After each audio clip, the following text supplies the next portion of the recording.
This is a WKYT podcast.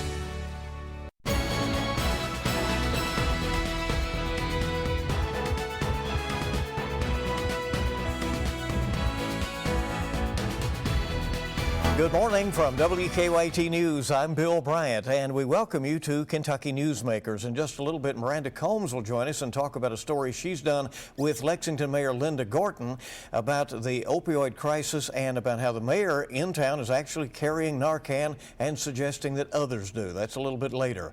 But first, the largest business organization in the Commonwealth is the Kentucky Chamber of Commerce. The group has a powerful voice on policy in Frankfort as it speaks up for large companies and for mom and pop businesses operating on our main streets. By all accounts, Dave Atkinson ran the state chamber very ably for 15 years before his recent retirement. After an 8-month national search for his replacement, she was found already working at the chamber. Ashli Watts' selection makes her the first woman to lead the chapter of the chamber, and Watts is an Elizabethtown native who has degrees from Campbellsville University and U of L. And she worked for the Kentucky Bar Association as well as the state legislature before coming to the chamber. In other words, she very well knows her way around Frankfort and around the state. And we're going to get to talk to her about that right now at a time of change in Frankfort with a new governor coming in and the legislature, of course, getting ready to tackle some major issues, including revenue for the state as we head into the new year. Thank you for coming, first of all, and congratulations. Me. Thank you very much. It's an exciting time. Busy time and exciting. Of course. Are you used to the title, Madam President, yet? It's pretty neat. It's pretty neat. I said I have 2 children. I said I don't know if they really understand exactly what's going on, but it's a pretty exciting time and an honor to be the head of the Kentucky Chamber. What does it represent for women for you to, be heading up the organization that really is for all businesses? Right. And, throughout the process, I really didn't think too much about me being the first woman doing it. I was just really kind of going on my merits and my experience at the chamber, my experience in Frankfort. But then when it did happen, I realized I was the first woman to run the Kentucky Chamber. It's a pretty exciting time, and I think it's an exciting time that we should take notice of and appreciate. And if I can be any part of kind of a small chip at that glass ceiling, it's pretty cool. There are 50 state chambers in the United States, and right now 6 are being run by women, and I think 3 were just hired this year. So slowly but surely, I think women are coming into the scene, and I think it's a really great representation of the workforce that it is now. As we said, you know the state well, but you're traveling it right now. You're making a statewide tour. Tell us how that's going. So I'm a lifelong Kentuckian. I grew up in Elizabethtown, went to school at Campbellsville, and I have lived in Frankfort for about 17 years. And one of my favorite parts of working at the chamber is really getting out in the state and meeting members of the business community from Pikeville to Paducah, as they say. So every year at the state chamber, we do what we would call legislative roadshow, which is where we go around the state and go to local chambers of commerce and talk about our legislative priorities for the upcoming General Assembly. And we've done this for several years. So with my hire being official on November 1st, it really was kind of perfect timing to go ahead and do this roadshow. I wanted to get out in the state and kind of do a listening tour to begin with anyway. And so I will be going to 25 local chambers of commerce. There are actually over 80 local chambers of commerce in Kentucky, but I'll be going to about 25 in a period of about 4 weeks. So I have 3 down, have about 22 left to go. So it'll be a busy couple weeks, but I've really enjoyed it, just getting out in the communities. Kentucky obviously has a very diverse landscape. So yesterday I was in Williamsburg and London. I'm in Lexington today. I'll be in Louisville soon, Paducah, Pikeville. So it's just a great way to go out and meet members of the business community, chamber members, hear what they have to say, and talk a little bit about the Kentucky Chamber and my vision going forward. What are you hearing as far as business trends out there right now, the landscape, the workforce training, and I'm sure yesterday when this week when you met with the University of the Cumberlands there at Williamsburg, you talked about some of that. We did. I mean, that workforce really is the #1 thing we hear from all businesses, whether it's large businesses, small businesses, it's workforce. And that's a good and bad problem. The good on this is our economy is booming. We have the lowest unemployment rate we've ever had. We have growth and economic development. There's been pro-growth legislation passed in the last couple of years. So the overall landscape for business is that it's very good in Kentucky right now. However, when that happens, we now have a workforce shortage. So there are more open jobs in Kentucky than people looking for jobs. So we need to make sure that we're training people, training students for the jobs that we have here in Kentucky. And we've been working on that at the Kentucky Chamber, really having a very strong emphasis on workforce. And part of that is that those jobs are open, but people are not necessarily qualified to take them. So that is the mismatch that the state is needing to address. Right? Exactly. We sometimes say we have too many jobs without people and too many people without jobs, and how do we make those things match up? And so we really are working very hard to build a pipeline here in Kentucky to make sure that the jobs that are going to be open, the jobs that need to be filled, we're making sure students and Kentuckians know those are the jobs that will be open, to make sure they realize what kind of opportunities are going to be available here in the Commonwealth. How challenging is it for you to represent both large and small businesses? You know, the landscape keeps changing, certainly. A lot of people are busy ordering their Christmas gifts right now. Many of those will be shipped from somewhere to Kentucky, as opposed to maybe the mom and pop stores that are, you know, used to be downtown and in some cases still are. But then again, Amazon has a major presence in Kentucky and local operations. So how does the Chamber, you know, represent both? And that's a great question, and it's actually a good fact to bring up, is that you hear about the Kentucky Chamber, and of course we represent Toyota and UPS and Amazon and all of those kind of Kentucky named companies. However, the majority of our membership are actually small businesses. So more than 50% of our membership of the Kentucky Chamber actually have fewer than 100 employees. So that's kind of a good statistic to show that we do represent both the big businesses and the small businesses. And the great thing about the Chamber as an association is that everything we do is membership driven. So it's not just myself or our advocacy team deciding what we are for, what we are against. The membership decides that. Every member is invited to be part of one of our policy councils, and those councils are actually the ones that decide what issues we are going to stand for, what we are going to take up. They actually look at both sides of the issue and vote up and down, and then our board would approve that. We also survey our membership at least once a year on what would be what you might think of as the hot topics. If there's an issue like sports wagering kind of coming up through the cycle in Frankfort, then we would survey our membership, make sure that we have the pulse of our membership. You know, some members may not agree with every single thing the Kentucky Chamber stands for, but we do represent the full business community, and that really is membership driven. And so by doing that, I think that's the strongest way that we can best represent our membership. Do you think Kentucky needs to remain or be pretty nimble, because times are changing so fast now and trends change? You know, a lot in the last 20 years or so. Coal's downtrend has been constant. Tobacco is now just a sliver of the economy when it was once such an important sector here. We see the increase in bourbon sales. We see that now the hemp industry taking off. How does Kentucky stay up with those fast-changing trends? Well, and I think it's great that Kentucky has been able to diversify, and you're exactly right. Kentucky's economy and our landscape has changed over the last couple of years, and it's important that our policy adapt with those changes. Like our tax code, for example, a couple years ago there were tax changes that were very much needed to be made, because Kentucky, and really the United States, is a service-based economy. We are providing services now that we used to not provide many years ago. We are now the home to logistics. We have UPS, we have Amazon and DHL. So our economy is definitely changing. Tobacco is something that, you know, used to be a key to our economy, and it's not quite anymore. So we're looking at hemp and bourbon and things to kind of supplement that. So I think it just shows the strength and the adaptability of Kentucky and Kentucky businesses, and really the innovation to be able to make those changes throughout times as businesses kind of come and go and trends change. As you're rolling out that agenda for the 2020 legislative session, what are some of the top priorities of the Kentucky Chamber of Commerce? So it is a 60-day budget session coming up in January. So the top priority of the legislature will be able to craft a budget. That is the one thing they kind of have to do by the time the session ends. And we are very interested in that. 10 years ago, we published a report called The Leaky Bucket. And basically, we said if the state budget was a bucket, there were 3 major leaks. And these things were growing at a pace much faster than the normal budget. And those 3 things were Medicaid, corrections, and pensions.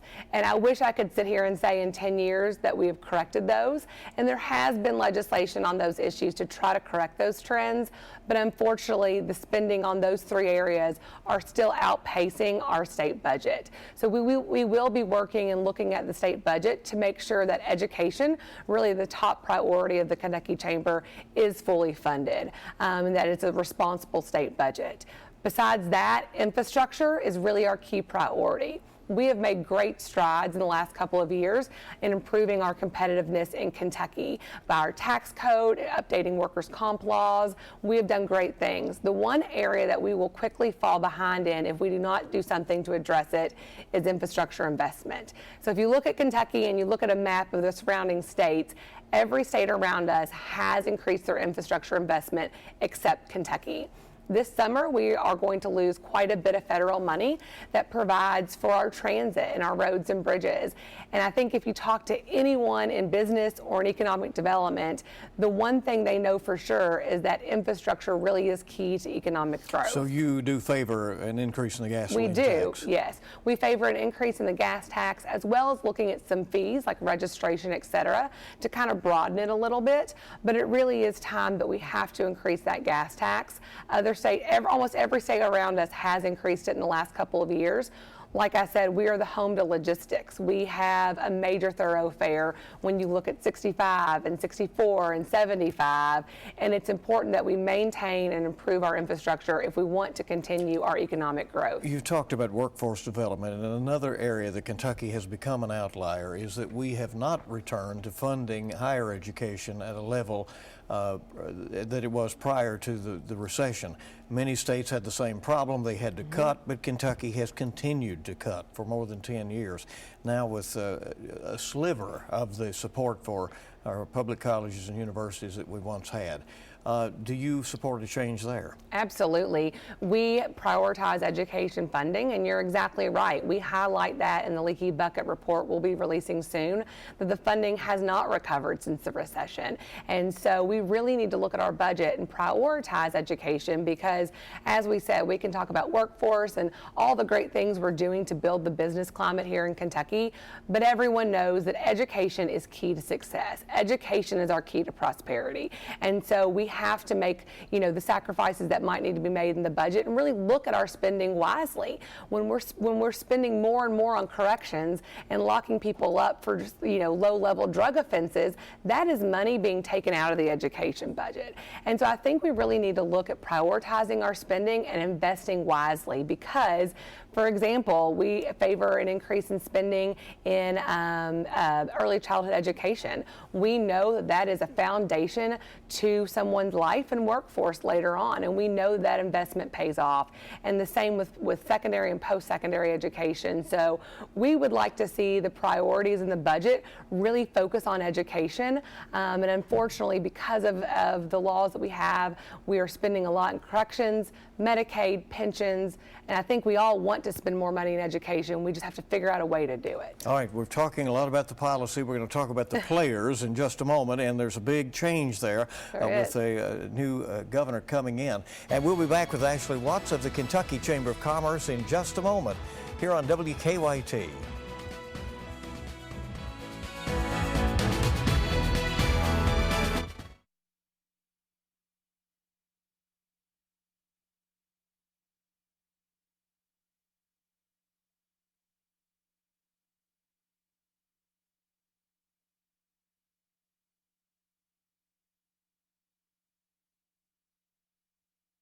Welcome back, and we're glad you're here on WKYT for Kentucky Newsmakers as we continue to visit with Ashli Watts, who is now the president and CEO of the Kentucky Chamber of Commerce, and she has apparently hit the ground running. You are busy with your visits and so forth. All right, there will be a new administration in Frankfort coming very soon. Democrat Andy Beshear will be governor.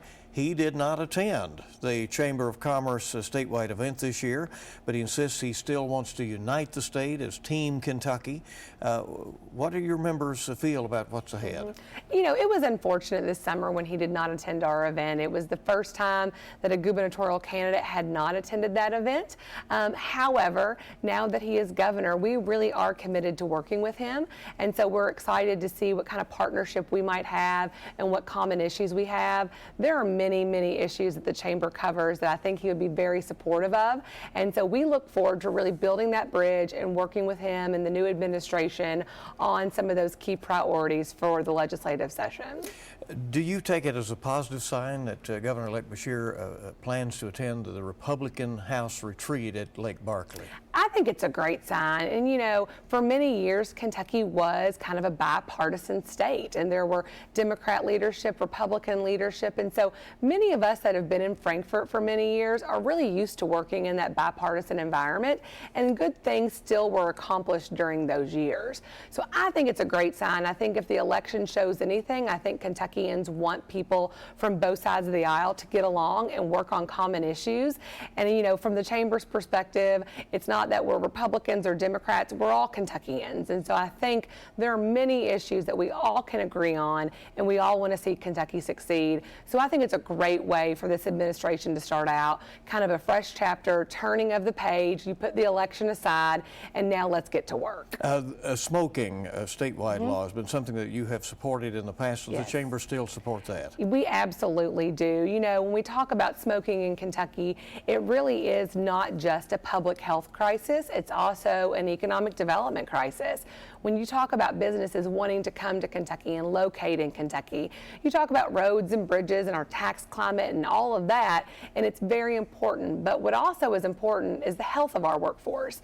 And when we have the highest smoking rates in the nation, that also means we have one of the unhealthiest workforces in the nation. And that really is something that affects business and affects businesses' bottom line.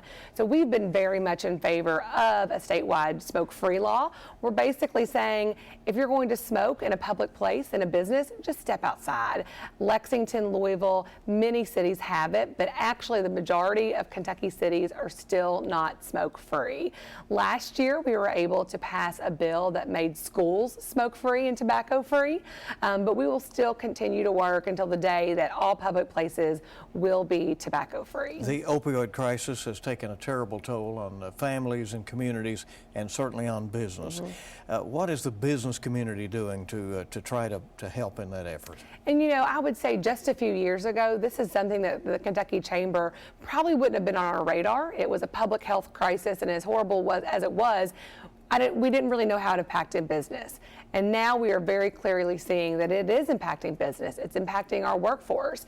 And a couple of years ago, the chamber really said we wanted to be part of the solution. We want to pull a seat up to the table and really help combat this crisis. And so I'm really excited about this new initiative that we have. It's a public-private partnership with the state where we were able to hire 2 people to work at the Chamber of Commerce to be employment specialists. And so they are going in to Kentucky businesses, working with them on their HR laws. You know, many businesses are saying, we have a longtime employee who's been a great employee, but they're struggling with addiction. We want to get them help, but we also have a no tolerance policy. How does all this work out? So we're really helping them navigate this new territory we're all living in. We're also talking to employers about how to be second chance employers. How can you do this in a safe, reliable way? And what we've found is that businesses who do second chance employment, they find that those employees are actually better employees. They're grateful for a job, they're grateful for a second chance, and they've been excellent employees. And I think any of us that have worked in criminal justice reform and kind of with this opioid epidemic know that a job is really the key to reducing recidivism. And it's what's going to keep people kind of on the path to being, to staying sober and getting their life back together. Do you encourage your businesses to continue to update their policies, to look at, as they try to attract workers, people are changing. Yep. People are staying at jobs not as long and that sort of thing. Do you tell them that they need to roll with the times? Yeah, I think all businesses have to really adapt to the times. I mean, we're looking at, obviously, as a working mom, many more women are in the workforce. There are many women with children, you know. All of that is adapting over time, and I do think that businesses are constantly going to have to update their HR laws. And the opioid epidemic is really one of those keys to it, that, you know, it's a new territory, but we want to be able to help people really address some of those issues. But our workforce definitely looks much different than it did even 10, 20 years ago. And so I do think it's important for businesses to always be thinking about that and updating their laws. Ashli, I want to thank you for coming by. Thanks for Appreciate it having very me. much. Ashli Watts, now heading up the Kentucky Chamber of Commerce. Stay with us on Kentucky Newsmakers. Lexington Mayor Linda Gorton now carries naloxone and says everybody should. Our Miranda Combs joins us with an update on the opioid crisis next on Kentucky Newsmakers.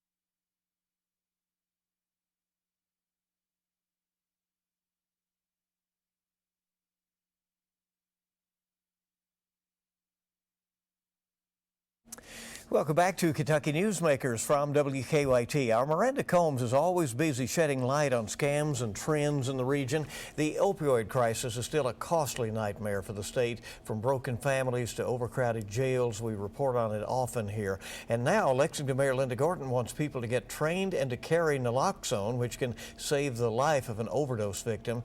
We're going to look at a piece that Miranda did for us just a moment. She's here also to discuss the trends, and we'll do that. But first, let's look at this piece you did for WKYT News this week and talk to Mayor Gorton.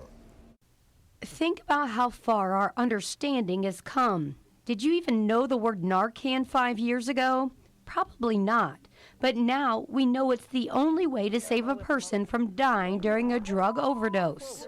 No one knows when they would need Narcan. No one knows if it's tonight, tomorrow. Unfortunately, people who inject opioids don't wear signs that say, I'm using and I need help. That's why the city has put emphasis on everyone carrying Narcan. Everyone. That's all naloxone does. It keeps people alive. If we can keep people alive, we can help treat people.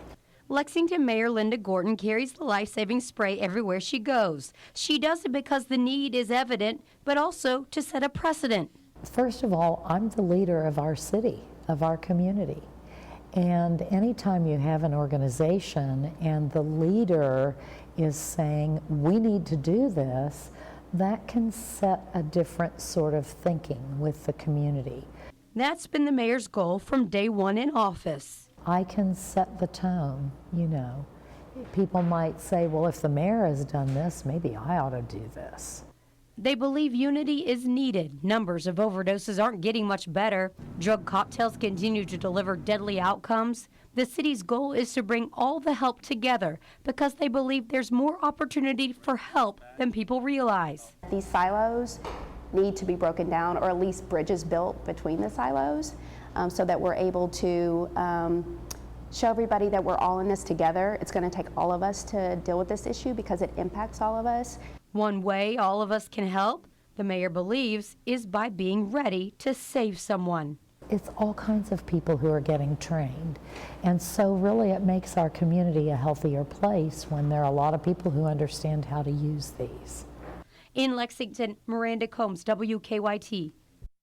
Okay, Miranda is with us now. So the mayor, obviously, she sees it as very symbolic that she's taking part in this, although she is a registered nurse and would know how to administer that. Right? Sure, and actually Kevin Hall with the Fayette Lexington Health Department said that after the story aired, someone actually said when they went into the training, I came here because I saw what the mayor said and I needed to do it too. And we're not talking about injecting needles into anyone that you don't know. This is a simple spray, a nasal spray that you spray into their nose, obviously, and even if they aren't having an overdose, but they're unconscious, it's not going to hurt them. And people are protected from liability under state law now. Yes, yes, because nothing's going to happen to you even if you didn't need it. So there's no reason that you shouldn't try it if you see someone unconscious and that they could be in that kind of situation. And yet the social media reaction to this is Bill, very mixed, right? I was telling you about that before this started.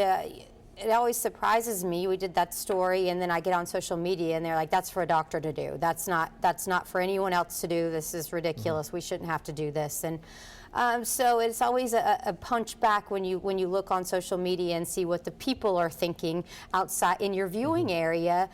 This is a hard concept. Remember, 5 years ago, we didn't even know what that word was, as we mentioned in the piece. And now this is something that people are carrying in their pockets every day. Not long ago, our former, or soon-to-be former Attorney General, remember, he had to stop on the side of the road and help somebody out. So the governor-elect. The governor-elect. Yeah. So you never know when it's going to happen.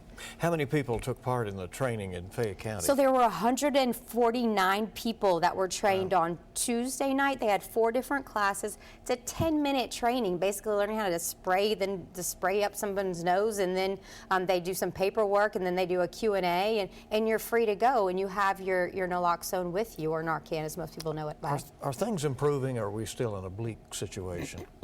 I would say in regard to the drug epidemic, we do have a drug epidemic, most definitely still now by a lot. Here's some things that are improving. As the lady mentioned in that story, some of those silos are being broken down. People are coming together with treatment. There are more treatment options than ever out there. That doesn't always mean they're always being taken advantage of. I heard during a committee hearing in Frankfort not long ago, one of the people on the committee said, "I'm hearing that treatment beds are open right now, and here our jails are overcrowded with prisoners still." So a lot of people maybe still aren't taking advantage of the opportunities, but the opportunities are there now, which is a step in the right direction. Also, Van Ingram told me that there is a decline in the number of people coming into the ER. There's a decline in the number of people that are hospitalized at this point, and a decline in deaths. But you can relate that back to that Narcan because it does save people and gives them another chance at treatment. Some hopeful trends.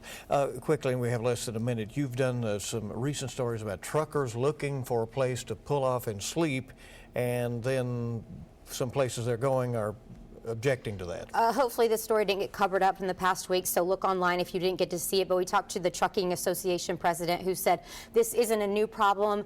Truckers it's the number 3 concern for truckers. They can't find a place to park. So now, add on top of that, Walmart has their own security, and a lot of Walmarts, the Berea Walmart, the Williamsburg Walmart, saying you can't park there. If you park there, you get booted.